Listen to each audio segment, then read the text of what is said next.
where I'd say, "Welcome everyone to GnT, where I am drinking heavily and Goofy is here." Yeah.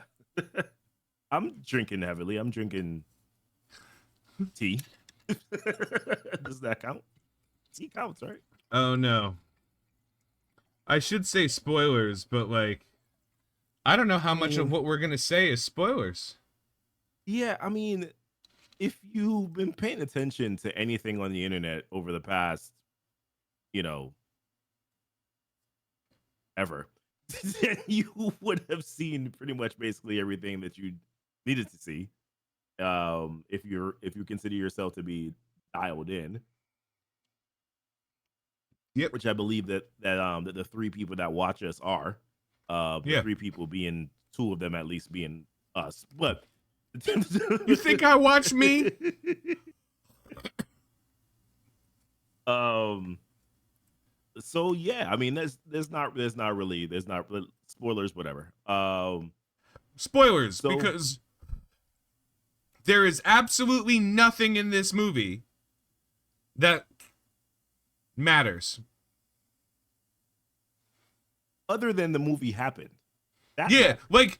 like the depths and breadth of the movie. I watched it and was like, I okay, cool. Yeah, yeah, yeah. It's just I mean, we're gonna talk about Superman and everything Superman, and then we're gonna talk about. I guess me and you haven't talked about Ironheart live, so I guess we should talk about. Who's the third? Oh, it's this guy named Jay Trocious. Yeah, Um, it got to be him. yeah, all the time. Let's talk. You want to talk about Ironheart a little bit, and then we could talk about Superman. Do you want to do that? Even though it's called the Superman episode, who gives a shit? None of this matters. Yeah, I none of want. this matters. I think we could talk So about Ironheart. let's talk about Ironheart because we talked about the first three episodes. We didn't talk about the last three episodes and then everything in its entirety and how the hell that was. So, Yeah.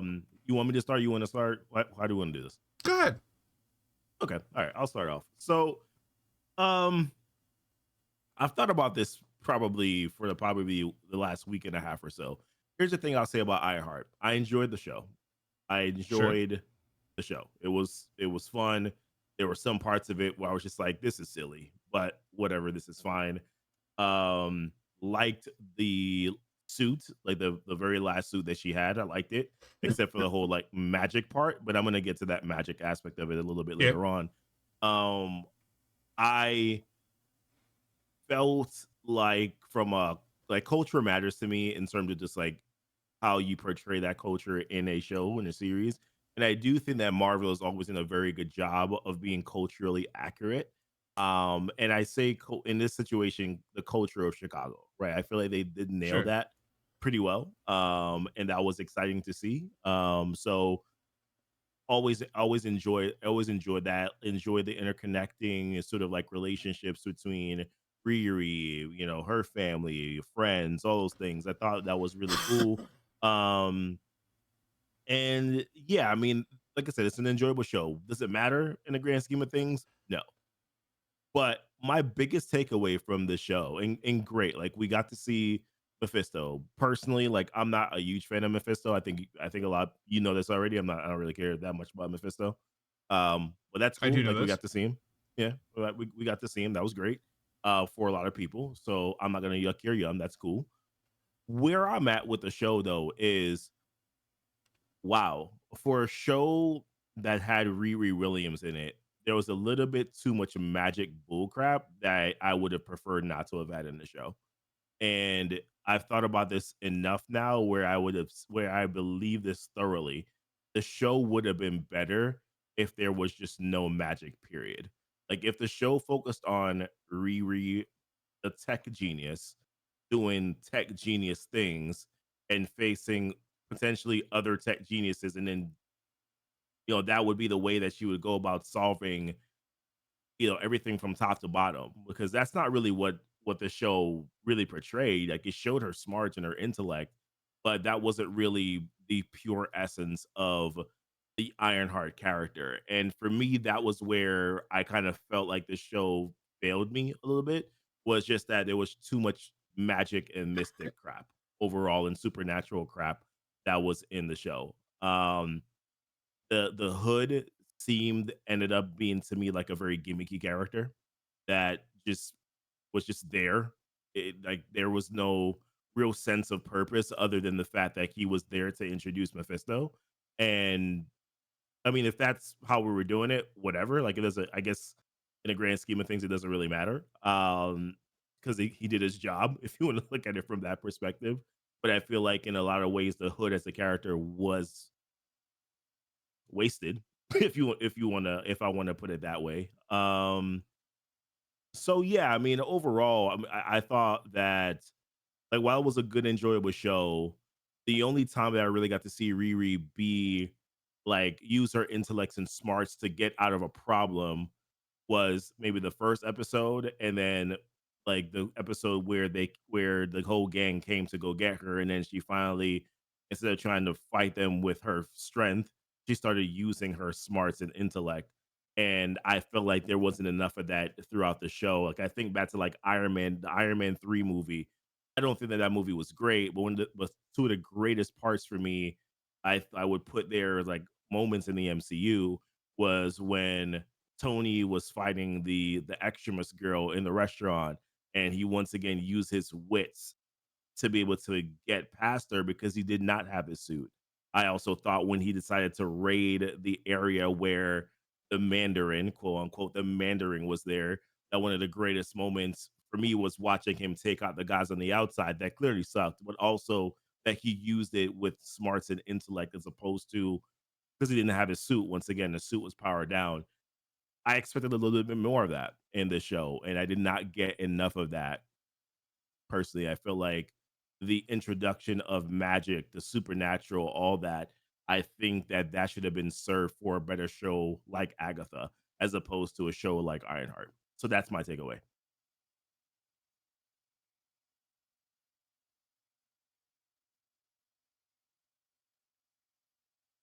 I agree.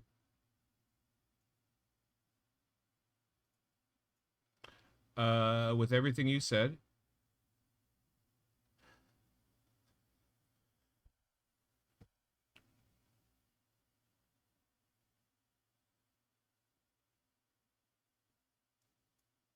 But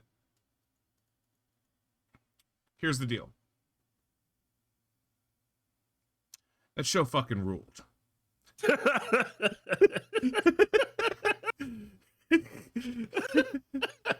Jay missed everything you said, which is even funnier. Because this is the long short of what he said. Yeah, was he was like, Goofy was like, I think magic doesn't need to exist. I think it was a little silly. I think it should have just been focused on her as a genius. And I'm on the other side, like, yo, that show fucking ruled. Everything about that show fucking ruled. The Hood ruled. The fucking Zelma popped in, and I was like, fucking Zelma, this bitch, she has mind maggots. I was so happy. This is one of those things where this show was a toasted and buttered nothing burger, right? Like there was like they made they put the bun on the grill, and then they put a little mayo on the bottom of it. They put the burger patty, the lettuce, the pickles, the tomatoes, some fried onions, and then they put the top bun on it. And then you took a bite and you're like, this should taste good. It has all the ingredients of something I love, but at the same time, what the fuck is this show about? And I had to take myself out, and you're going to hear a lot of what I'm saying now when we talk about Superman. Like, just throw it out there. I had to take myself out of the MCU kind of sucks right now mentality, and just like watch Ironheart, because one, the premise of Ironheart is, always has been, and always will be stupid. Fair, yeah. Like Tony Stark is a nepo baby brilliant fucking billionaire, and brilliant in the educational sense. Like, he gets math, science, technology better than most people on the planet. Riri is a precocious child who happens to have come to existence because at the time in comic books, Marvel said, what if we took all of our characters, like all the characters like Hulk and Captain America and Iron Man, and then what if we change them into a race that they're not, so more people can feel included.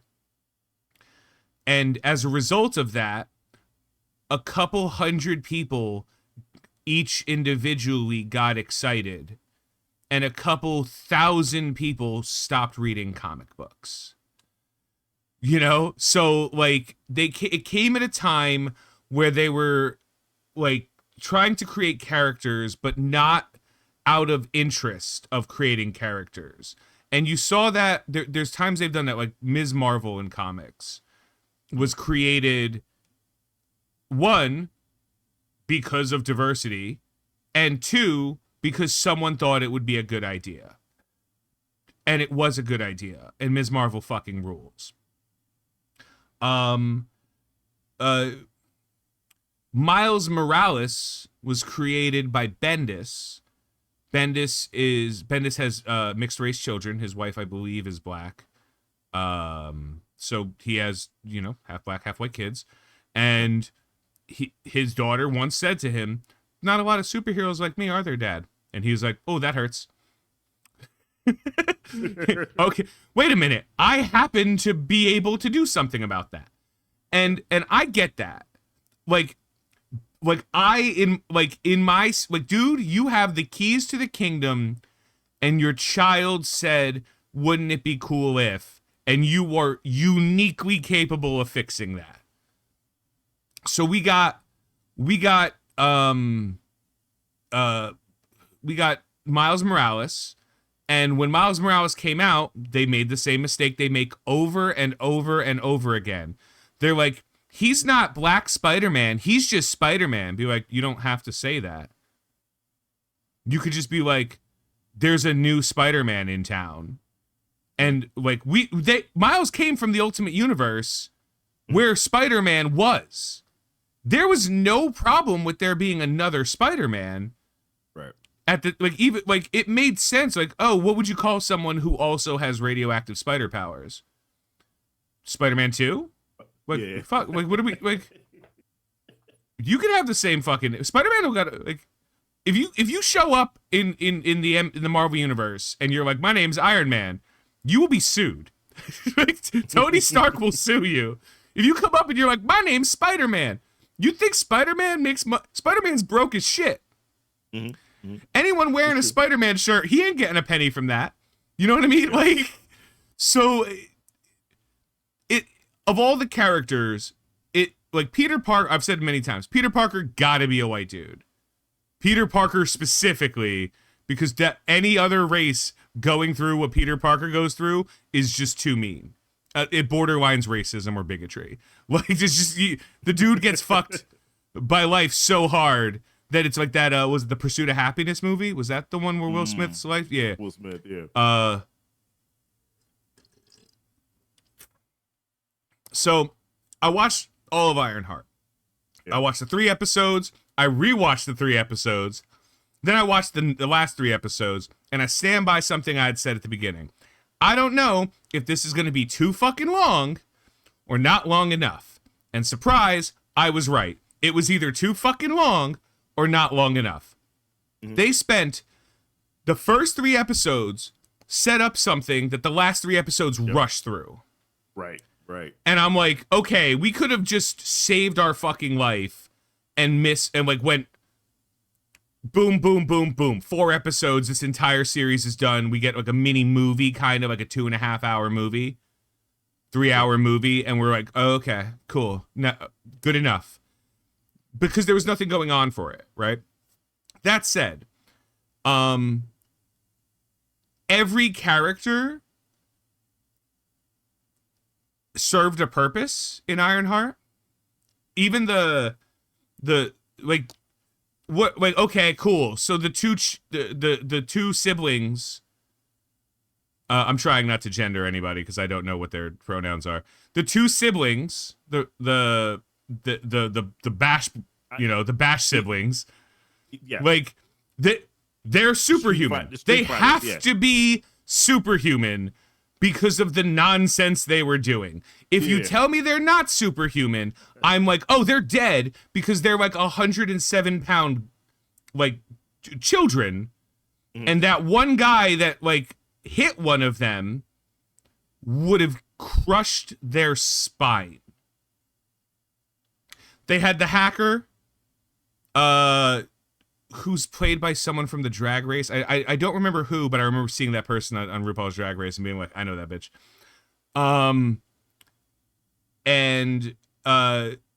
Okay, cool. Sassy hacker. Sassy hacker, cool, no problem. Yeah. Oh, okay. Okay.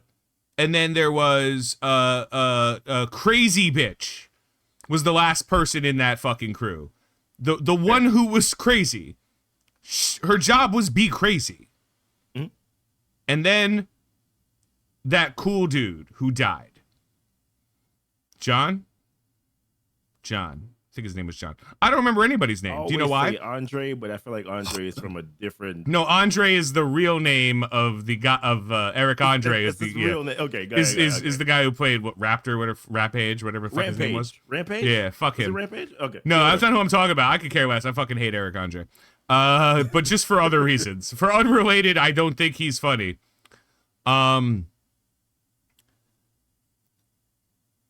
Every aspect of that movie, the purpose of that show needed to do something, and it failed at doing that.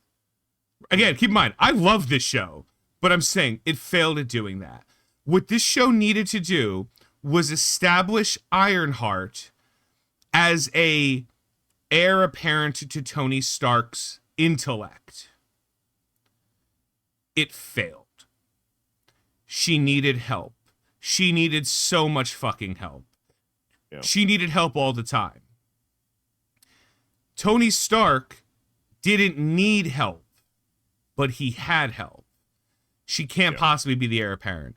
Oh, but I don't have the resources Tony Stark does. Yes, correct. Do you think that you're the only person in the world that's smart that could do things with resources? No, it's a very common thing. A lot of people could do a lot of good things with $1 billion.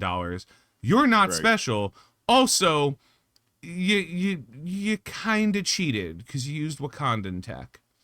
You know what I mean? Like at the beginning, like all this shit. Granted, the second suit wasn't, but then, I used this all with my grant money. First of all, no, you didn't. I promise you didn't. I know how colleges work, but you needed to have that fucking line to have the movie show. So again, the problem is when you write a character that's smarter than you as the writer, that's dangerous. It's easy to write a character dumber than you. It's really hard to write a character smarter than you. Because you're basically trying to fit a square peg into a round hole. You're like, I can maybe finagle. She kept doing dumb things. Yep. That said, everything about this show, her panic attacks, Natalie, who was loved Natalie. I think her name, she has a cool ass real name too, like Lyric something. Fucking awesome. Loved her the entire fucking show. Give me more of her. There was a scene where she had a side portrait, and I immediately was like, how old is she? I need to know before I go to prison. Nope, we're fine. Everything's cool.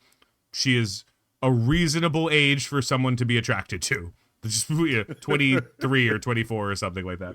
Yeah, she's lower 20s, lower 20s, Yeah. So like, okay, fine, whatever.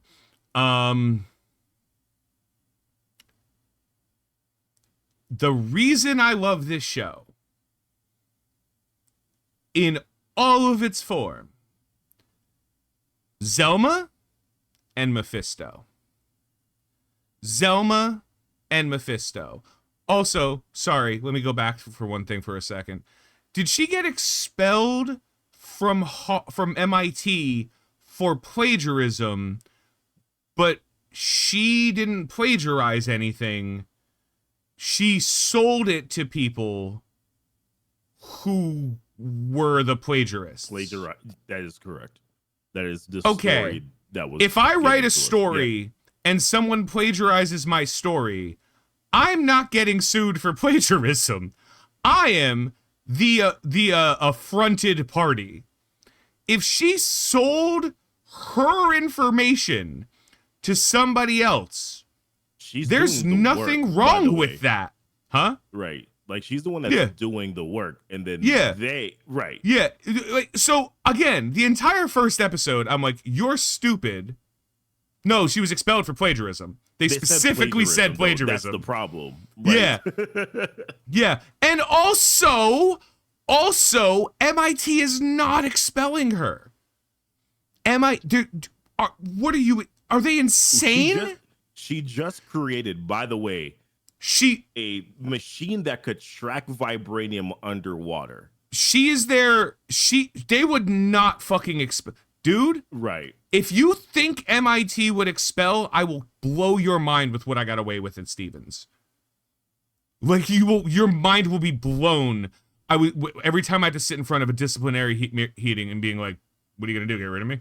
And they're like, no. I'm like, okay. They're like, but you can't. I'm like, oh, I have a curfew? Okay. I'll live in the frat house. Fuck you. I'm like, no, I don't. I won't live on campus. Like, yes, if you're nobody, if you're on, whatever, no. Riri Williams is a name in the world now. She's known to have friends in Wakanda. Right. That is a known quantity. And she's truly one of the brightest. They would never have expelled her. But they needed to expel her for the show to happen. Unless, once again, Wakanda has now been essentially positioned in a way to be an enemy, not directly, but indirectly, or despised by, so maybe they don't like Wakanda either, right? So therefore, that could you know what you're not doing? You know what you're not doing? A way to expel her. But you know what you're not doing, right? You're not expelling the person who could theoretically immediately go to Wakanda with information. Like, it's not happening. That's stupid. But that's stupid writing. That's bad writing. You had to get from A to B, and instead of going in a straight line or even taking a nice little detour, you fell on your ass backwards and said, we're at B. You're not at fucking B. Okay. Parker Robin's motivation. Okay, it was fine. It was truly fine. It was kind of similar to what it was in the comics, whatever. The fact that he put together a crew to do this was insane.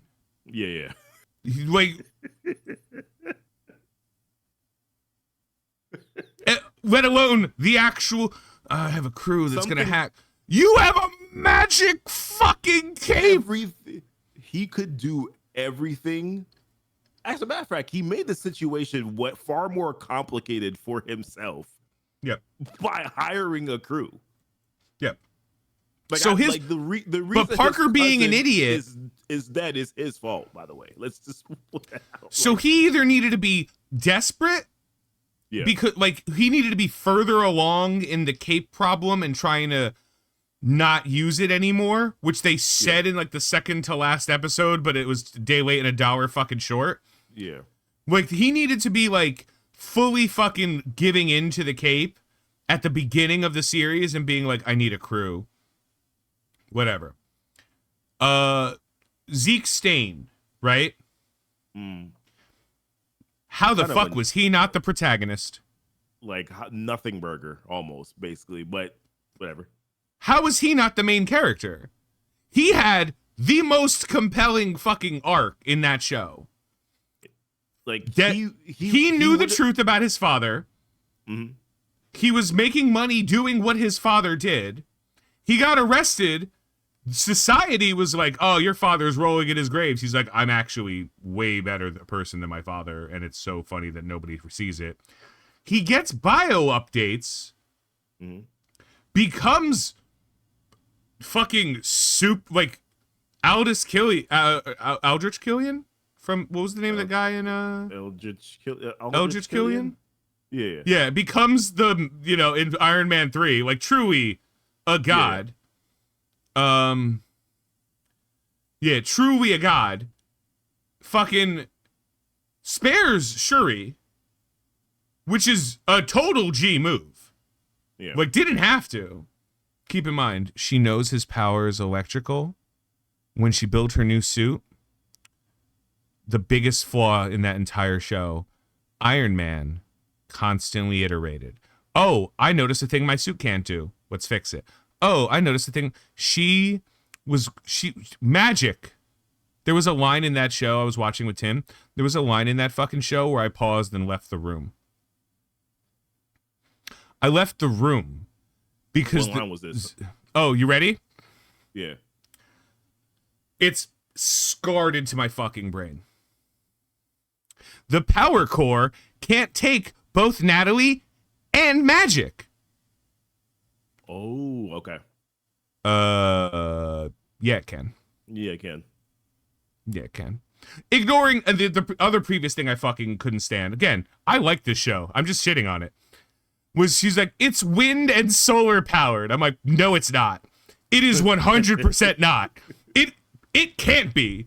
If you have a wind and solar powered automaton, you don't have an Iron Man suit. You're already a fucking billionaire because you've been able to convert wind and solar power into functional, usable, on-the-spot energy, which is something no human being has ever been able to done. You don't understand. She didn't say it at what level. There was. She obviously expressed. She has a battery, that is charged by solar and wind power. That is what her suit runs on. A battery, not solar and wind power. If her battery ran on solar and wind power, honestly, Chicago would be a really good place to fucking be. She's from Chicago, right? Not Detroit? Chicago, yeah. Chicago, yeah. Chicago's the windy city. So, like, that makes sense. Like, okay, but she would have, like, no, none of that. Bullshit. Which probably plays into the reason why they said wind and solar power, right? Because she is from the windy city, right? So, like, okay. But, like, she's like, no, I have there was, stupid writers writing a smart person. No idea what they're fucking doing. Okay, fine. Throwing that away. Throwing the fact that the new core that couldn't take Natalie and fucking Magic. Yes, it can. Yes, it can. I promise you it can. Because do you know what never has happened before? A core possessing magic that takes digital fucking space. Eat shit. Now, if you went in the direction of, okay, the magic could corrupt Natalie, like the AI, like that would make sense to me, right? Like that would 100% would be, wow, oh my goodness, I saw this coming. However, this makes sense because in this particular moment, Zelma is not as advanced, right? So the magic I that love she imbued into the suit could have caused problems to where, yes, it starts to corrupt Natalie, and that could cause some issues. But the idea of them not being able to both exist did seem a little strange. I didn't think about it as deep as you did, but no, you're right. Like they both can I get exist. why. Again, I get why. The writers are like, we have to make it show that magic has a cost. She's going to lose Natalie again. I'm not stupid. I get that that's what they wanted to do. The problem is they're stupid, and they thought what they did was enough, and it wasn't. That was a very dumb thing. Altogether, the best thing we got out of this entire series is Mephisto. Because you don't like Mephisto. I'm not a fan, personally. But I I love a villain you cannot punch. They don't have the balls to make Mephisto the secret big bad of this entire arc the whole time. They don't have the balls. Be absolute Because chaos, if they did, we would be. How do you defeat Mephisto? You can't punch him. You can't shoot him with lasers. You gotta trick him. You gotta trick the immortal fucking being who lives for deals. Yeah. And something you won't miss. Do you remember in the last episode of Loki? Which one? The first season. Okay. Yep. The last episode, they introduced us to He Who Remains, the first appearance of Kang. And we were like, oh, shit. Yeah. We are now fully aware of how bone-cityed we are. Yeah. Because a Kang variant is the guy who's in charge of time. Mm-hmm. They fucked that up, but that was some. That Sacha Baron Cohen, whatever it costs, is enough. Sacha Baron Cohen was so insanely good as Mephisto. Out of the Fortune 100 richest people, I've made deals with 100 of them.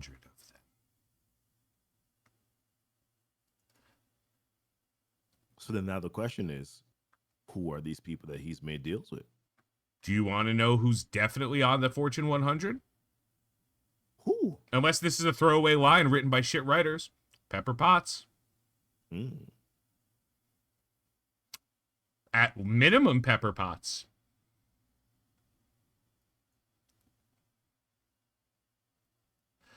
She's the acting CEO of Stark Industries. Yeah.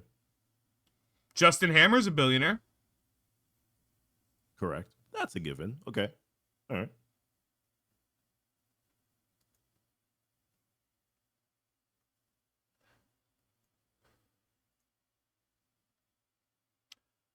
We got perhaps the greatest threat in all of the Marvel universe in Mephisto, because he's here for one thing. He's bored. Yep. He does this shit for fun. He struck a deal with Riri. Who else has he struck a deal with? Yeah. Who else could he have struck a deal with? Anyone. He could have struck a deal with anyone.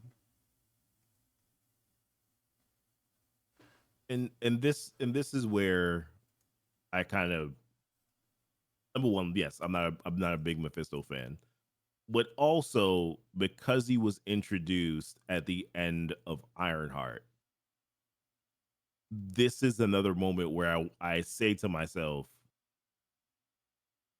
does it actually matter? You understand what I mean?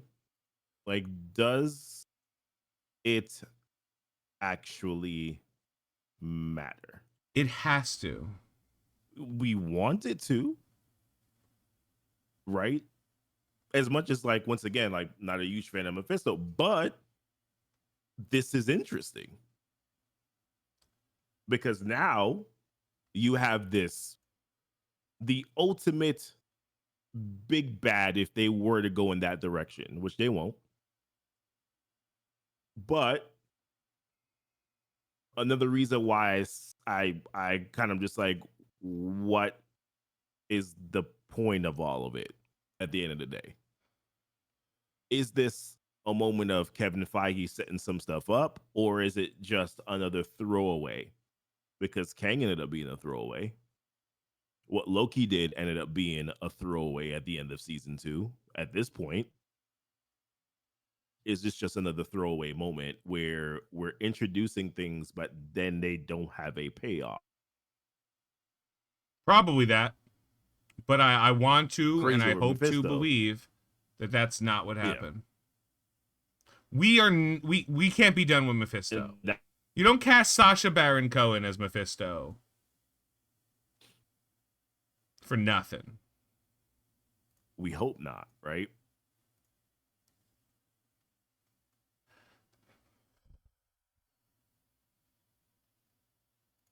Morgan. Oh man. Okay. She cut a deal.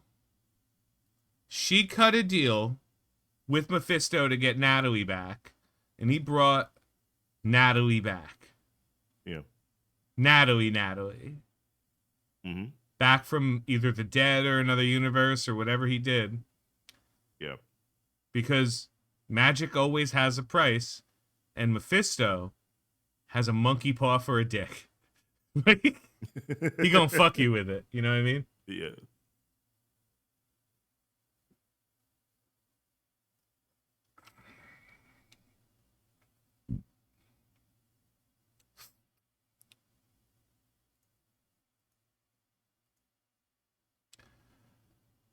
I wish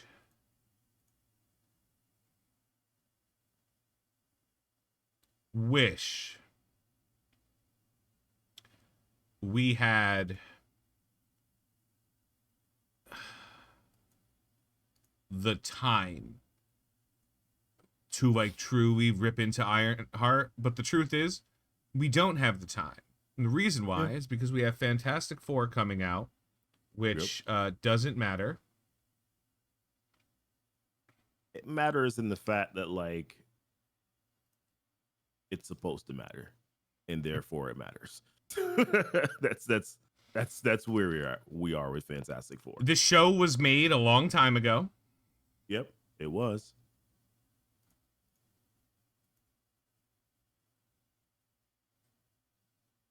I don't think that there were any reshoots that were mentioned for it either. I think this was like I think this has been done for a while. Me too. Yeah.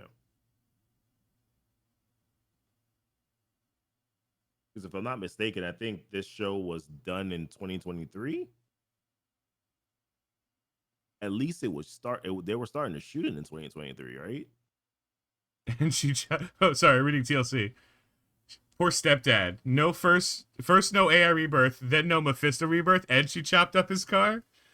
Yeah.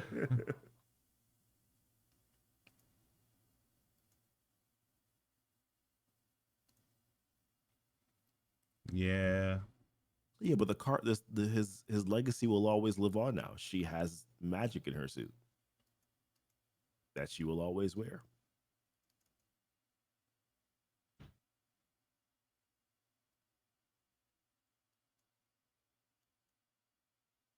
But with that being said, good enough series. I'm so quiet. You missed my entire dialogue. I mean, I had 5 to 7 minutes of things to say. I said it already. My thing was this show could have done without magic. It didn't need to be there. Cool, we got Mephisto.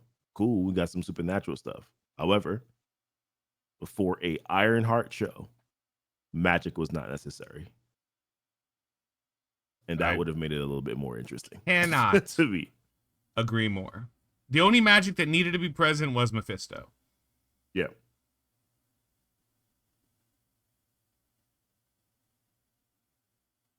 That's my ultimate takeaway. I wanted more Riri tech genius nonsense. I didn't want perfect tech genius nonsense. I wanted to see her screw some things up. But that should have been the basis of the show. And having the hood leading to Mephisto, I felt kind of, or any magic period, to me kind of felt a little off for the show. Sure. Reasonable. Now Superman. Yeah, let's talk about that. Go ahead. I'll let you start. I like when you start. Yeah, so Superman. I've been mulling over this. So I watched the movie on Tuesday, so I've been mulling over this here for the past couple of days now. And here is where I'm at with Superman. This was so James Gunn has improved Hmm? over the years, and I think that it's time to kind of start giving him his flowers a little bit here. Although let's be real, like he created some really good movies with the Guardians of the Galaxy movies. With that being said, I thought this was a good start. Not necessarily great, but I would say a good start to the James Gunn DCU. There were some top tier highlights that were there, while there were some pretty decent duds at the same time, if you ask me. Sure. I thought David as Superman surprised me a little bit, to be honest. Um, I thought he played the character very well in terms of just like demeanor, emotional connection. The chemistry between him and Rachel was amazing. I thought personally. Um, so the right tone came off believable, was grounded, in my opinion. And as Clark Kent, I would say like he was okay, Sure. but really kind of more so as Superman, I thought Superman was good. There was kind of just like a hiccup, I think, though, with like his dialogue at the very end. That just didn't feel as believable, like his little dialogue to Lex, but that kind of just felt a little off. But um yeah, I mean it just felt a little contrived. That was all. And we can Okay. dive more into like specifics when we're talking about the spoilers aspect of it. Um I thought Rachel did well, but I thought that they used their very in much in a very gimmicky way Sure. that I just don't know if they captured the essence of Lois. Um Okay. who adds a component to Superman that I felt like they had that well in the beginning of the movie, but then as the movie kind of kept going on, I felt like they lost the essence of her character, and she didn't come off as strong as I thought that she should have emotionally. As we move forward into this, Mr. Terrific was amazing. Every scene that this brother was in, he was fantastic. Like there's this one scene in particular where I was like, absolutely perfect. His demeanor, like everything was perfect where that's concerned. Hug Girl was a disappointment. Really? she she was a disappointment for me because I didn't really feel like she did anything of worth. And this is She kind didn't. of the issue with movies like this a lot of the times, right? It's like you have too many characters, and somebody's always going to be the one to get the shorter than the stick. Like I felt up the way about the Marvels. With the Marvels, Miss Marvel shine, Captain Marvel had to be there, but then Monica Rambeau kind of felt like, oh, okay, like felt like filler lines. Were given to her. I felt like it's hard to compare Superman to the Marvels, but I'm just making a point in terms of just multiple characters in the movie here. It is Um, hard to compare it is hard, Superman very hard to to compare. the Like I fucking said, Marvels. yeah, I mean, it's just too many mouths to feed. That was the closest one that came to my head. Too many mouths to feed. Um, but like Lex Luthor, if you ask me, was the entire star of the entire movie. Like he was the movie. He was the Superman movie from top to bottom.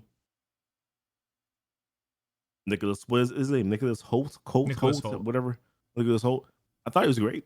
Like I thought he was superb. And I would say this: had he not been as good as he was, you could say that this movie could have been a dud, just based on how strong his performance was.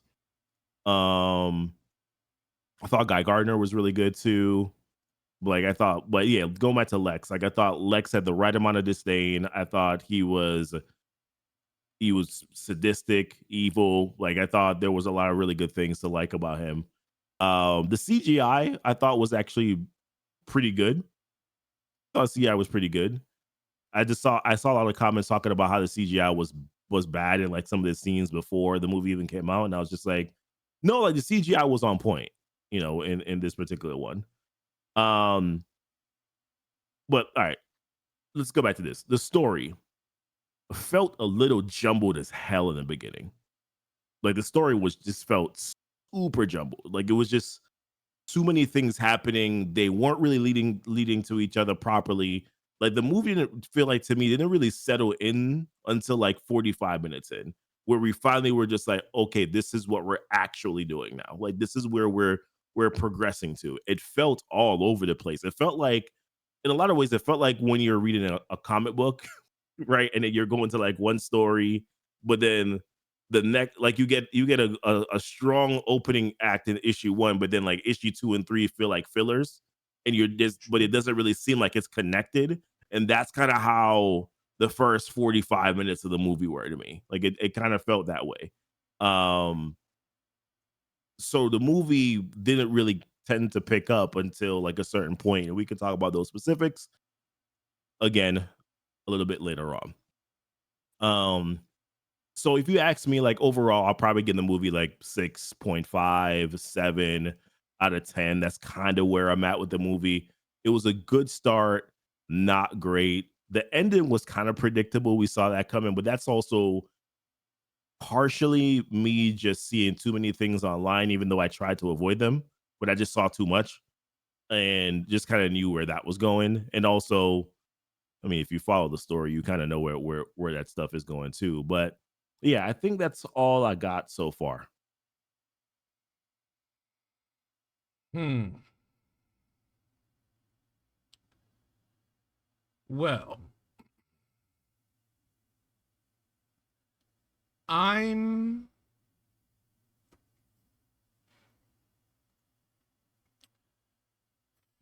I'm trying to think of the best way to say this. I believe I don't believe a single person in that movie phoned it in. Yeah. I think that every actor with any degree of role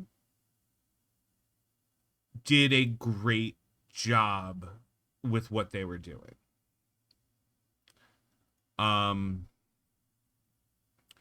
I think Corn Sweat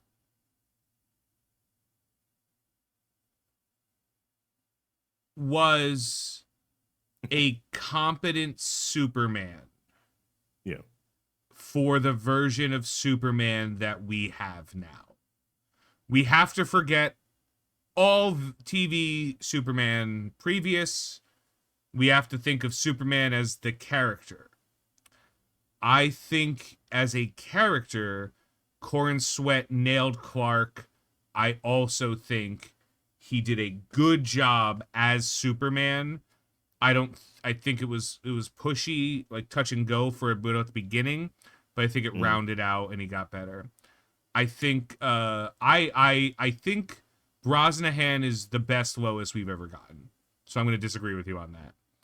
I Okay. think the I think that interview where she was shitting in her hands and telling him to smell it is the most Lois Lane thing I've ever fucking seen in my life. After that, I think she kind of petered away because the movie went other places. But that's what I'm saying Uh, though, right? That's exactly what I said though. Edie, Yeah. I don't remember his last name. The guy who plays Mr. Terrific. Perfect. Hal Jordan? I mean, Guy Gardner? Fucking Yeah, he's amazing. Yeah, perfect. yeah, he's amazing. Couldn't have asked for better.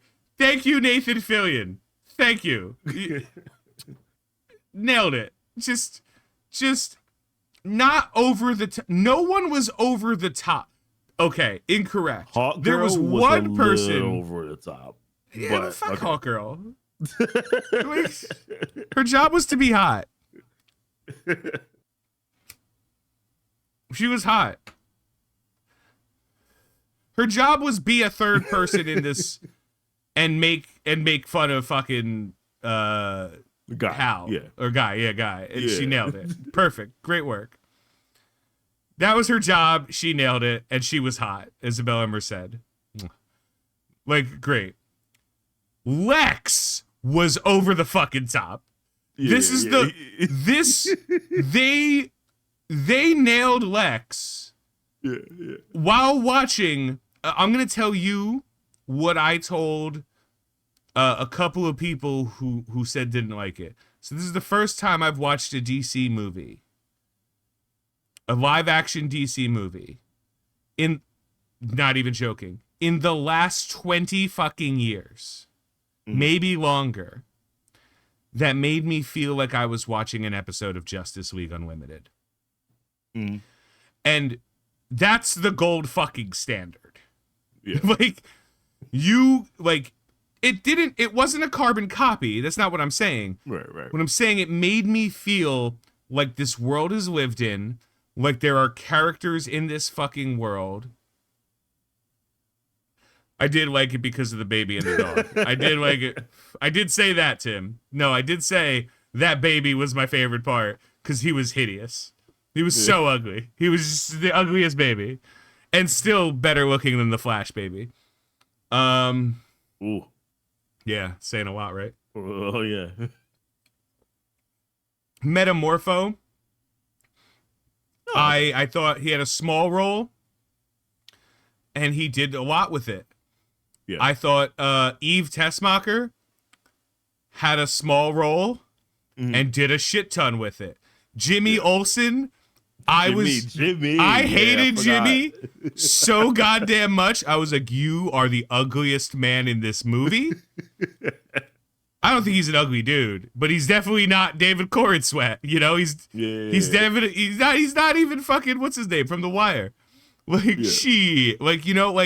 he's the least attractive guy in this movie. And he's like, yeah, I could do better than Eve Tessmacher. And I'm like, you cannot, sir.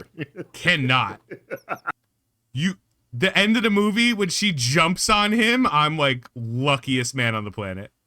Yeah. She is so fucking hot.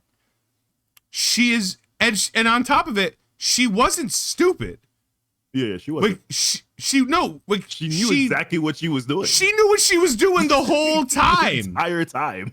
Yeah, she's like, here's all these sexy selfies of me with explicit ass shit in the background. In the background, yeah. And even he didn't figure it out. It was Lois that figured it out. It was Lois who said, like, your super hot girlfriend. There was a line. Your super hot girlfriend saved the day. And he's like, girlfriend? I'm like, Jimmy. Now, comic book Jimmy Olsen pulls fucking tail. This dude fucks. Like, for a short redhead, like, for a short ginger, amazing. So I think that every character... I'm not going to say every character. I think all of the main characters, anyone who's a big part of the movie, really good. I think there was a lot of small characters that pulled off roles too. Yeah.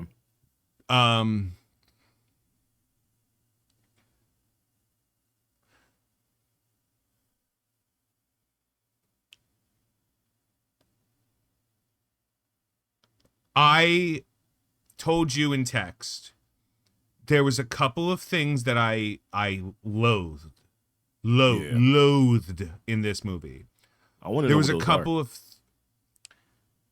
couple of things that I truly fucking loved in this movie. Yeah. And then the rest of the movie, I was just like, go. Just mind off, do cool shit. What do you want to hear first? The things I hated or the things I loved? You say the things that you hated towards the very end, because that's always better. Okay. To leave the sour taste. So the things I loved. Yeah. I loved Loved Guy Gardner's middle finger. Yeah. I love when he was like, "Nah," and then the middle fingers were just twisting out of the ground. Yeah. I was like, perfect. You don't have to see this guy again. Like, you nailed him. You nailed him in one shot. Perfect. I fucking loved drunk ass fucking Millie Alcock showing up as like drunk fucking mascara running, slurring and stumbling Millie Alcock. I was like, perfect. Supergirl, like that's Supergirl. Like she's not happy. This is what she's not a party girl. She's drinking to forget. Fuck yeah. Good job. I'm super already excited for Supergirl. Like I'm already in on it. And I loved beyond best Lex we've ever seen. Yep. Best Lex because we saw a Lex who was not zany, not like Jesse Eisenberg's take on Lex, not campy like Gene Hackman's take on Lex, or by extension Kevin Spacey's take on Lex. A true and utter sociopath. Yeah.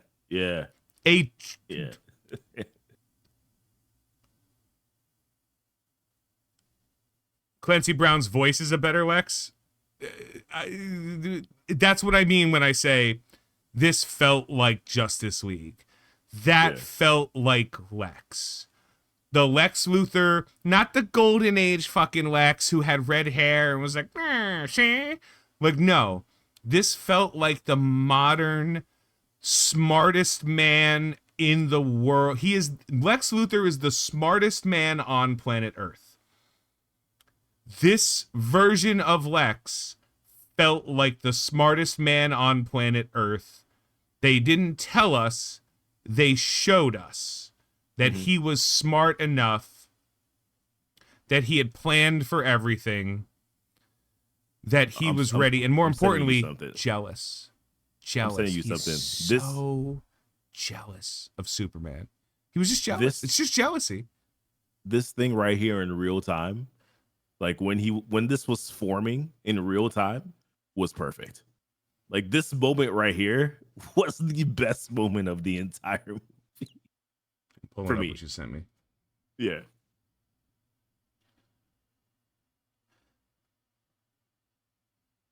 Like that moment right there when he's forming this was so good. Like this is by far one of the best moments of the movie.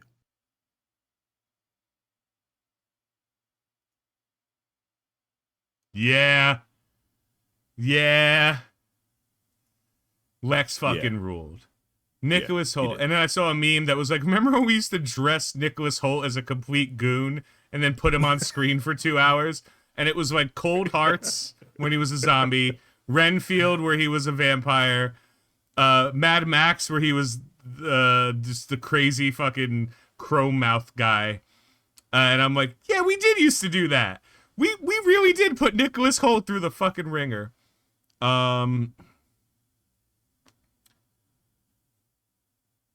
Anytime he was Beast. Anytime it was Beast, yeah. Okay. So now we have the things I didn't love or outright hated. I'm going to save the most egregious one for last. The first, I don't believe Ma and Pa Kent that was bad. Were that bumpkin. I don't care if they have a little twang. They got that Kansas drawl. I'm fine with that. They went a little overboard. Yeah. And the reason I say this, and this is very important, is because Clark doesn't have that. Yeah, that's the part. If it's like Clark there's no correlation. grew up in Kansas, his affectation would be theirs. Mm-hmm. And Superman, as Superman, he would make a conscious effort to not have that. I like the actor that played Pa, Ken. I like him. I've liked him for a long time. He's a great actor. I think they missed the mark, and I think that takes away a lot. That said, it's still better than Kevin Costner choosing to die like a fucking man. Also, I'm going to just say this right now. It's never forgivable. Zack Snyder is a hack. Everything Zack Snyder has ever done has sucked. At best, he makes his popcorn garbage. Don't at me. Fuck Zack Snyder. The best parts of the DCU had nothing to do with Zack Snyder. I'm just going to put that out there.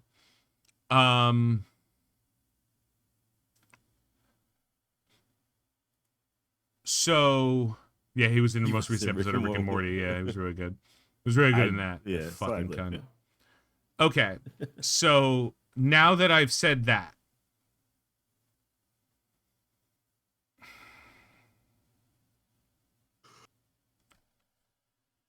okay. The second thing I hated the most about this movie was that it felt like a 2-part movie edited for TV to be one. It felt like there was 2 competing stories. It felt like there was both involved Lex, but it felt like there was the Lex turning the people against Superman, and then Lex also running an interdimensional fucking prison and trying to take over a shithole country that I promise you he could have just bought. It felt like they had a lot of different ideas for a movie, and they rushed through it. In like asterisk, including that, Ultraman was stupid. They had Bizarro. They could have used Bizarro. They didn't use Bizarro. Yeah. Should have lost control of that fucking monster immediately. Yep. Didn't. But that's my opinion. I didn't like it. I didn't like the runtime on the movie. I felt like pacing was really rough. And I felt like if it was 2 movies, there was an obvious endpoint to one of the movies and an obvious endpoint to the other, and there was an overlap. So, and I think the movie was like 3 hours long too. It was like 2 hours, 40 minutes or something. It was really long. Yeah, I mean, started directly at 7, didn't leave until close to 10. So that it was about. And the movie started directly at 7 because it was like one of those screenings that I went to. Yeah, it was about 3 hours long. It was a really long movie. It could have been 2 hour-and-a-half movies, 90-minute movies, or it could have been 2 2-hour movies, and they could have added more shit. The last thing. I could forgive the other 2 as just what happens. How fucking dare you do that to Jor-El? How fucking dare you do that? Oh, okay. How the audacity, not just to do it, but to triple down in the fucking movie and be like, every linguist in the fucking planet agrees that this is what that message said. No, like it was almost like they knew people were going to be like, nope, has to be a doctored message. There's absolutely no way Jor-El would have said that. And they're like, no, we're going to J.J. Abrams go, like Rian Johnson, go fuck yourself on this. And triple down on the absolute nightmare that was actually Jor-El and Lara sent him there to breed Earthlings to become their god? Fuck you. Fuck you. fuck you. That alone, that happening in the movie keeps it out of 8, 9, and 10. Yeah. If the movie was flawless beside that, the best it could get is a 7.9. But the best it could do. The fact that if you wanted to say that, first of all, how are we spread your seed, start a harem? Like, those are the words that they use to their child. Mm-hmm. They didn't say, through you, Krypton will live. Like, there was a way to say it that's not sinister. Be fruitful and multiply. Is that what you're going to say? I was. Boy. Holy fucking shit. They fucked the entire fucking background of Superman in one sentence. And I get why they did it. Again, I'm not fucking stupid. I understand that he chose humanity over Kryptonian. That doesn't fucking matter. It's the messaging behind it, yeah. Because one, you don't have to ever do what your parents tell you to. That's the most important fucking rule.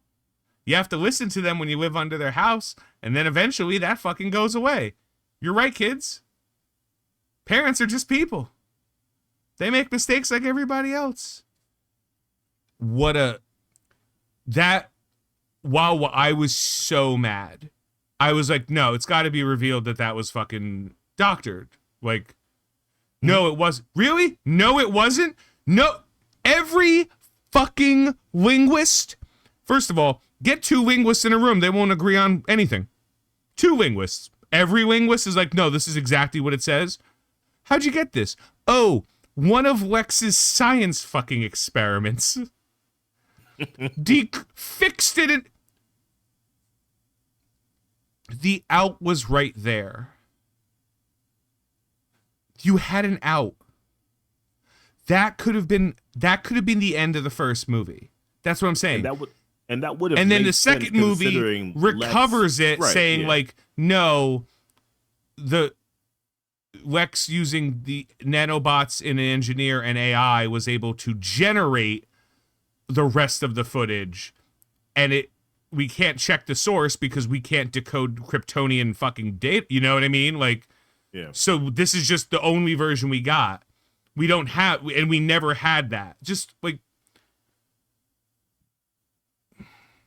I had fun in the movie. I enjoyed the movie.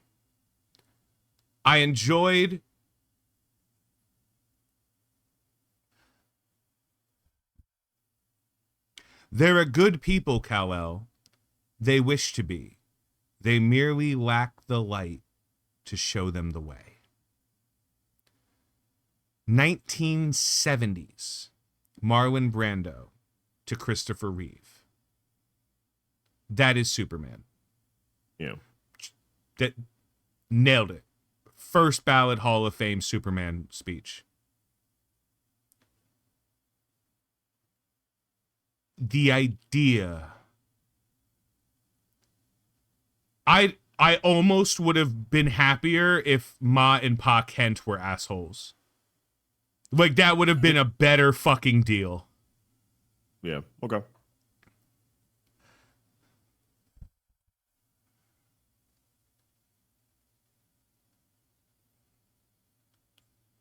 I could even believe Jor-El. At its core, I could even believe Jor-El leaving a message like that. I can't believe Lara. I can't believe his mother leaving that message. Let alone saying, like, start a harem. That's your mom, dude. If my mom called me and said, like, fuck as many women as you can, I'd be like, do you need to go to the hospital, Mom?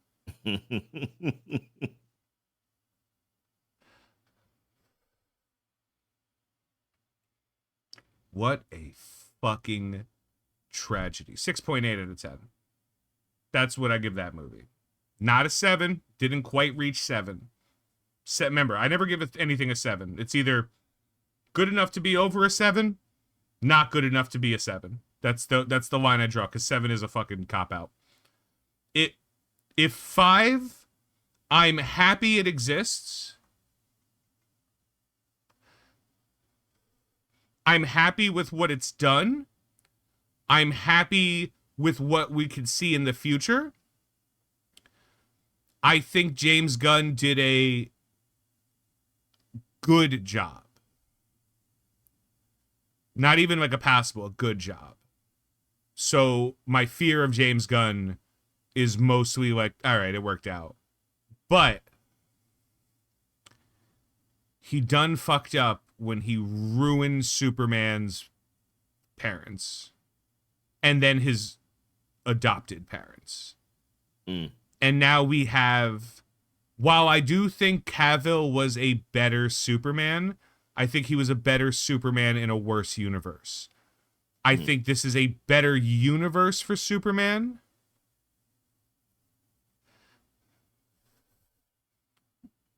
But I don't have a problem with David Cornsweet. I think he's good. Like I believed him. I enjoyed his Superman portrayal.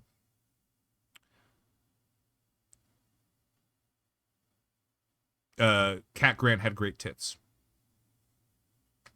I mean, I stopped watching the movie when she showed up the first time. I was like, those tits are fucking awesome. Who is that? Yeah. Michaela Hoover. That's who that is. And they are fake, but they are lovely. Didn't know she's also 40 something, so you know. Is she? Wow. Yeah, real hot. Yeah, there was not a single unattractive woman in this entire movie, by the way. Yeah. Did you see the guy who was steering the fucking thing? Literally creeped me out. Yeah. Yeah, I was like, oh, what the fuck? What is that? Why? There were some really cool moments in that movie. Honestly, they're like top tier. Like Lex cool killing that guy. Stuff. Yeah. I was like, oh, we got a serious ex, Lex. We got okay. Jimmy didn't want to date Mutant Toes. Jimmy's the dumbest person in this world. Jimmy's the dumbest person in the entirety of this world. What do you mean? The man had his priorities. That's all. Did you see Eve Tessmacher? Oh, yeah. I mean, how could I not see? How is that possible? Did you see Jimmy Olsen? I actually like Jimmy. Jimmy was pretty good. He was pretty good. I think he pulled it off. A little silly. I think he pulled it off. Maybe I'll go after that reporter you're always giving the interviews to, Clark. Right. That part was pretty funny. Yeah. That was pretty funny. Yeah. Hilarious.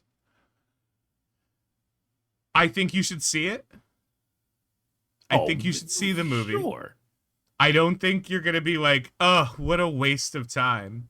But again, the most important reason I think you should see this movie is because it'll piss off a Snyder writer near you. And anything that makes someone who likes Zack Snyder sad is a benefit to all of mankind. Fuck Zack Snyder. You know what? How is it doing right now on reviews in terms of like Rotten Last Tomatoes, I checked, which it I was usually high don't pay 80s attention on to? both. Okay, so IMDb and also Rotten Tomatoes. Yeah. Okay.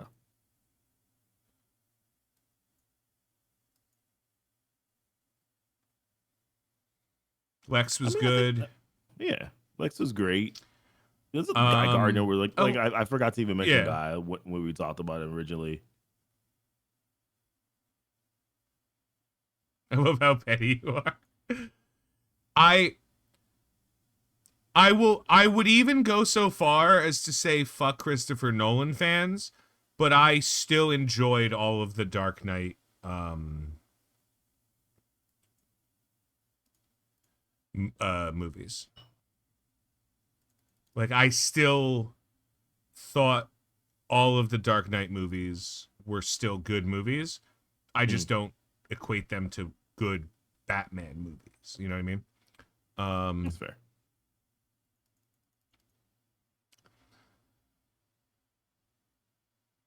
To me, it's the same group of people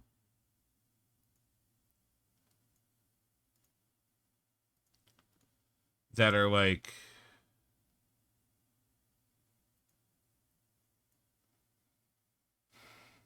how do I put this?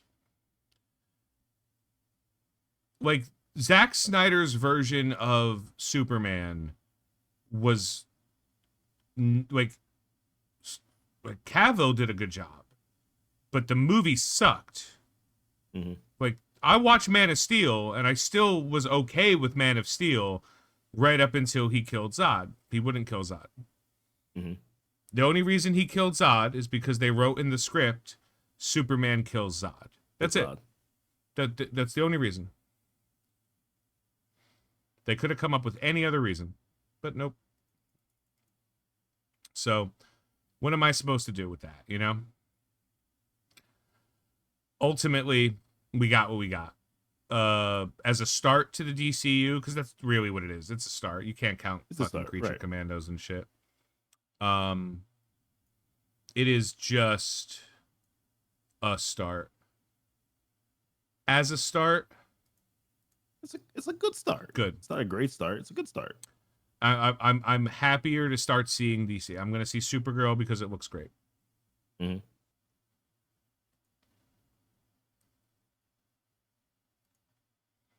Other than that, whatever. Yeah.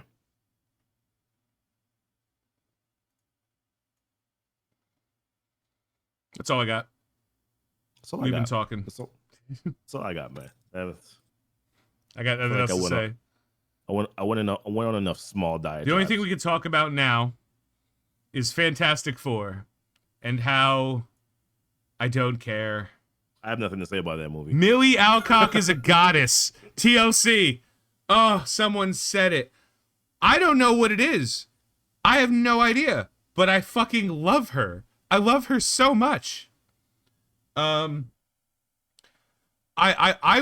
only watched House of the Dragon because I started watching because I was like, maybe it's okay. No, it's because her. She fucking rules. Is it good? House of the Dragon? No, Millie Alcock rules. Oh, okay. Fair. Is it good? No, not at all. But Millie Alcock's in it, and she's fucking awesome. She's just cool. I got nothing else to say about that.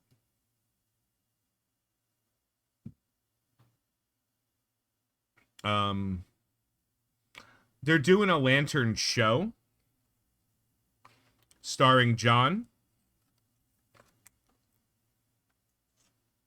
And that's enough for me. When is that supposed to start up? We know he canceled Batman because he didn't cancel Batman. He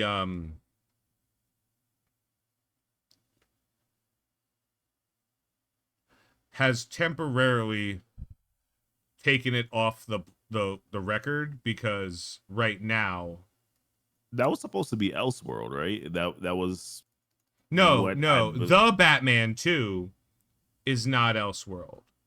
Okay.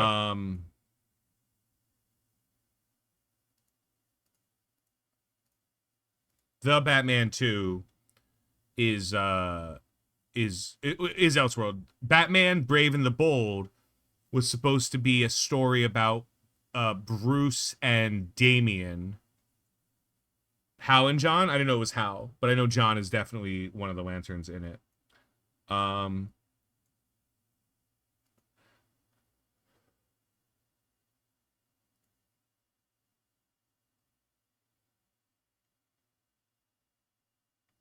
That's it. Fantastic Four is coming up. I'm gonna watch it. I don't care if it's good or bad.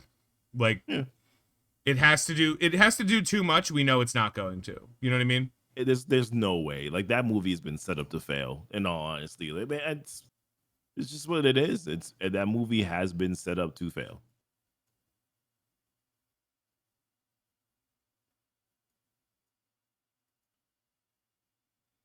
Yeah. I don't think that's too harsh for us to say. Yeah, I think it's literally been set up to fail.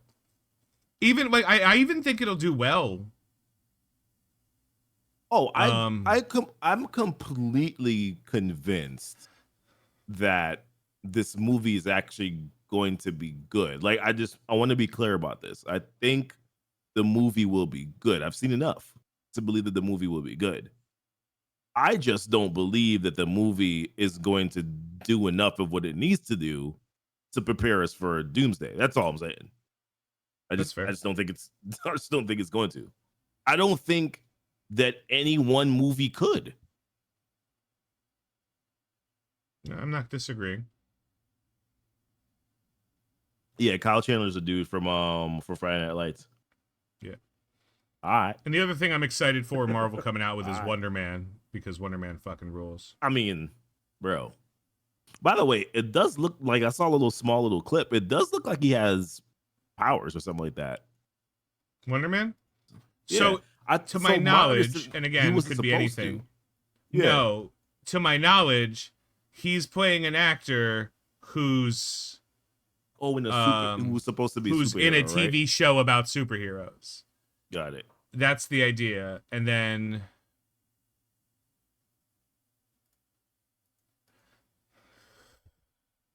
yeah. Who's to say? They still have Brand New Day to help set up a Doomsday. We don't even know if they do. We don't know their release schedule. We don't even... Do they even have a script? I don't even think Brand New Day is in pre-production. Or it's in production. I think it's in pre-production still. Brand New Day. So that was supposed to be every the movie couple that was of supposed to be days. Before Every couple of days, we find out... Let me check the website to see. Every couple of days, we find out some new nonsense about this fucking movie. Let me go here and let me check.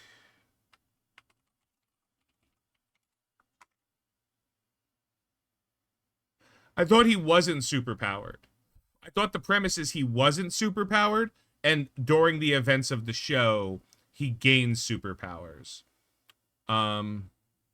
I wasn't even aware that he would gain superpowers. I thought this was going to be more interesting where he wasn't going to have superpowers. That was like what I have no interest in watching fucking Andor in the fucking Marvel universe. Thanks.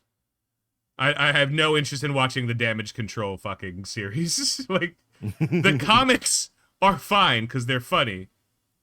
Could you do me a favor? My dad's cancer got always stage 14 and Welshes. Yeah, I got you, man. No problem. Right, Jay, I'm sorry, I just missed I'll that. send it out, man. I got you. Whatever it takes. And you know, definitely sending you strength for sure. Well wishes, prayers, for sure.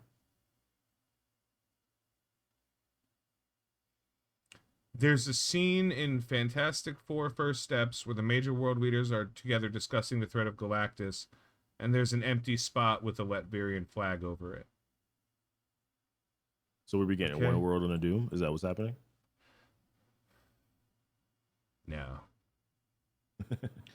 Marvel Studios reportedly still hasn't finalized the third act for Avengers Doomsday. Yeah, probably not. They already kicked it back 6 fucking months. Was it the whole 6 months? I checked out. It was supposed to be May. It's now December. I'm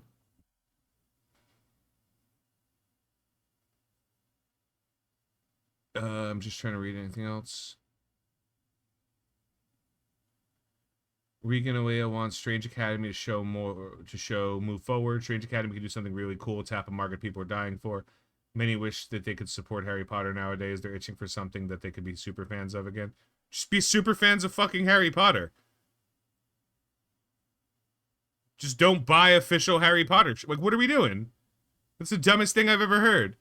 Oh, I can't support Harry Potter because J.K. Rowling's a fucking cunt. Okay. So love Harry Potter and don't give them... What do you need? Do you want a digital copy of the book? They're all fucking free. You can find it anywhere. You want to watch the movies? Download them.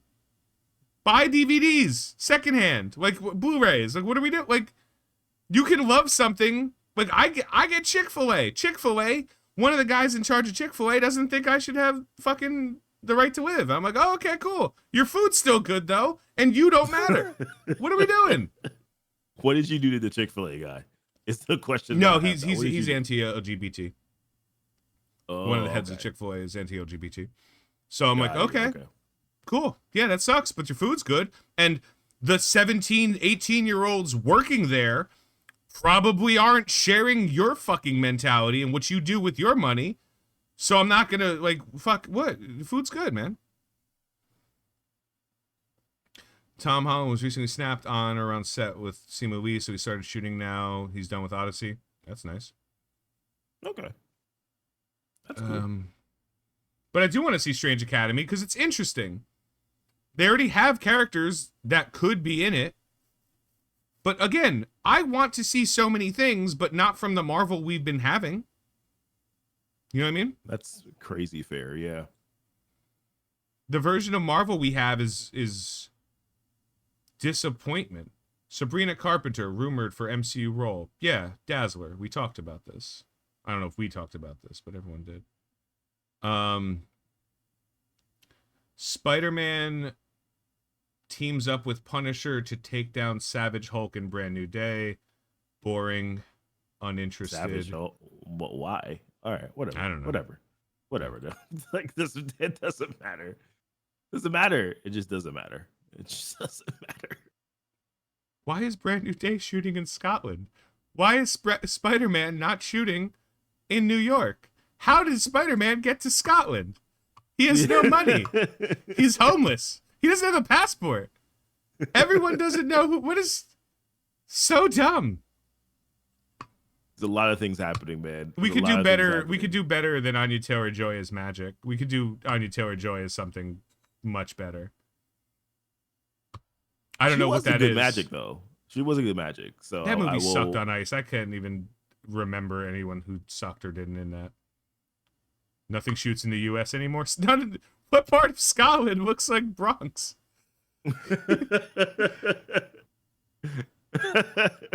That's pretty solid. Yeah, that's pretty good. Yeah, they're quite literally no rumors of anything except like nonsense. Okay. No one knows who he is, so he got swept up in an ice raid and deported to Scotland. Perfect. I'm not besmirching Anya. I'm saying she could do better than Magic now. Like, she could be anything. She could be Jean Grey. She could be... I think she'll be a good Jean Grey. Does she have the... Hold on. Does she have the build for Emma Frost? No. Oh... Hold on. I'm gonna put this up.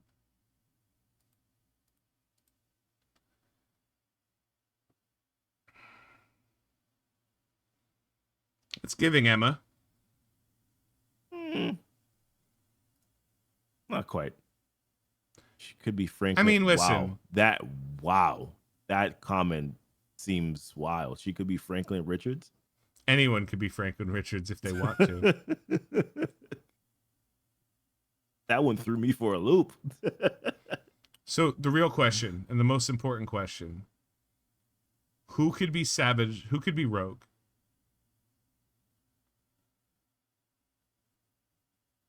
That is the most important question. Who could be Rogue? And it can't be Sydney Sweeney because she's not a good actress. Yeah.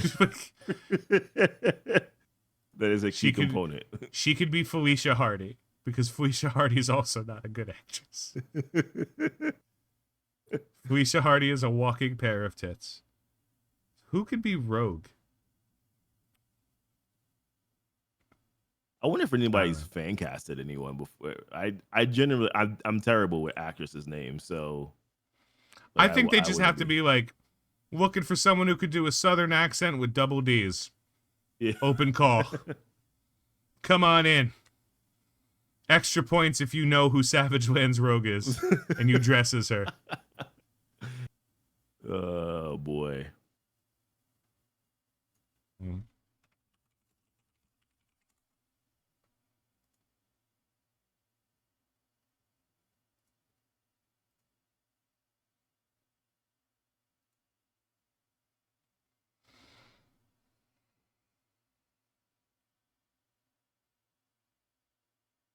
Margaret Qualley.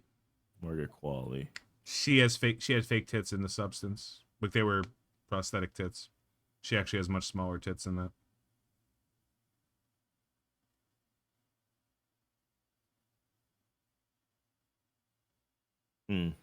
Yeah, look at Magneto in the background. This is a Magneto who's standing there because he just fucked Rogue. And he's like, behold, I fucked Rogue. Right. We touched our fingertips and other tips. If she could be around that shrimp seed, she could be on anything. I love in X-Men 97 when they're like, I used my powers of magnetism to shut off your abilities. And I was like, I don't believe you, but sure. Like, I don't believe you, but if you're telling me that you found a way to fuck Rogue, we'll just go with that. We'll just go with that, bro. That's fine. Oh, this is beautiful. Oh, beautiful. All right, we're done. That gotta be it. We have degenerated back to titties, so therefore we have to call it here. Good night, everybody. Else to discuss. Thanks for kind of watching.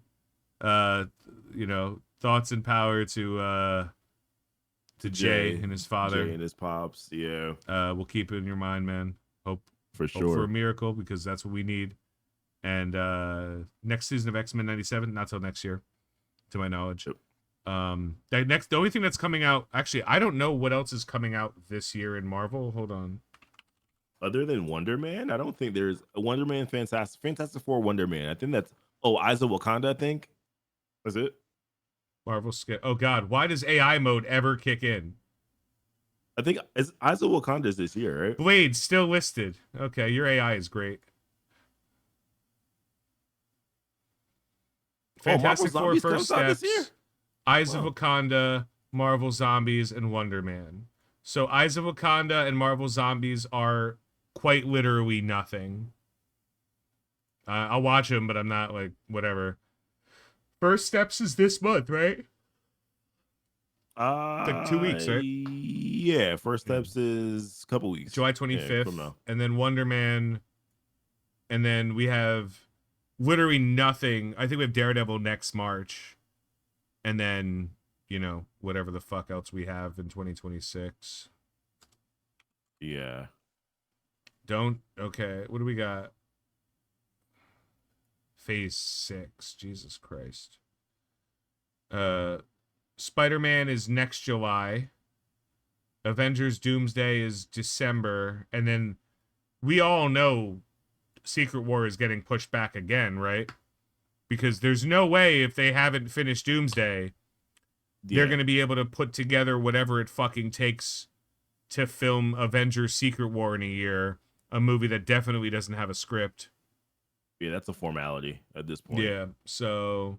And then, like, for TV shows, we have Daredevil Born Again Season 2, Vision Quest, which I'm kind of excited for, and nothing else. So, like, Marvel is going out of their way to give us nothing, which is only good if everything you deliver is a banger.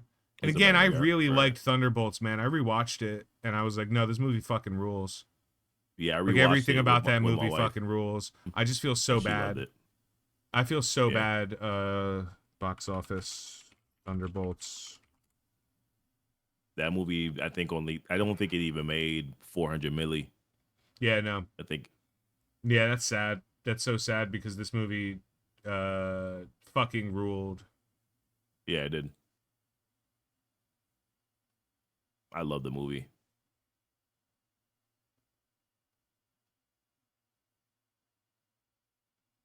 When's Peacemaker season 2? All right, whatever. I'm done. Let's call it. Let's go to bed. Good night, everybody. See y'all later next week.